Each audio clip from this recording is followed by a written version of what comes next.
আমরা দেখেছি গত 16 বছরে কিভাবে মেগা প্রজেক্ট হয়েছে, কিন্তু মানুষের ভাগ্যের মেগা পরিবর্তন হয়নি। বরং আমরা দেখেছি মেগা প্রজেক্টের নামে মেগা দুর্নীতি হয়েছে, কিন্তু মানুষের ভাগ্যের পরিবর্তন হয়নি। কিছু সংখ্যক মানুষের ভাগ্যের পরিবর্তন হয়েছে। প্রিয় ভাই বোনেরা, আজ সময় এসেছে দেশ এবং দেশের মানুষের আমাদেরকে ভাগ্যের পরিবর্তন করতে হবে। এবং সে কারণেই আপনারা নিশ্চয়ই দুদিন আগে দেখেছেন বাংলাদেশ জাতীয়তাবাদী দল বিএনপির পক্ষ থেকে সমগ্র দেশের মানুষের সামনে আমরা আমাদের দলের ম্যানিফেস্টো উপস্থাপন করেছি।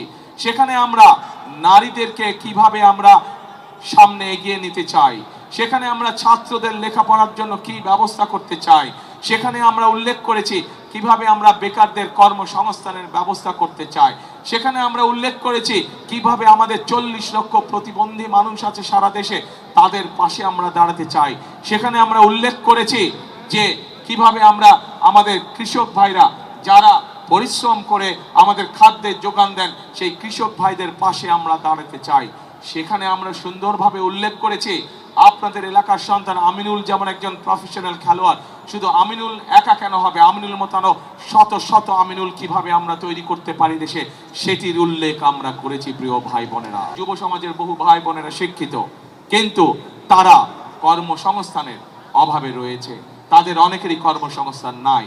এবং সেই জন্যই আমরা পরিকল্পনা গ্রহণ করেছি যে বিএনপি আগামী 12 তারিখে ইনশাল্লাহ সরকার গঠন করলে আমরা প্রত্যেকটি জেলায় এবং স্বাভাবিকভাবে ঢাকা যেহেতু বড় একটি শহর, ঢাকায় হয়তো প্রত্যেকটি এলাকায় অন্তত মিনিমাম একটির অধিক আমরা ভোকেশনাল ইনস্টিটিউট তৈরি করব, আমরা ট্রেনিং সেন্টার তৈরি করব, আমরা আইটিতে যারা কাজ করে তাদেরকে বিভিন্ন প্রকার ট্রেনিং এর আমরা ব্যবস্থা করব। আমাদের যে সকল তরুণ সমাজের সদস্য আইটিতে কাজ করেন, সেই ফ্রিল্যান্সিং এর কাজ হোক, ডাটা প্রসেসিং হোক, এই বিষয়ে তাদেরকে আমরা ট্রেনিং দিব যাতে করে তারা কর্মসংস্থানের ব্যবস্থা করতে পারে।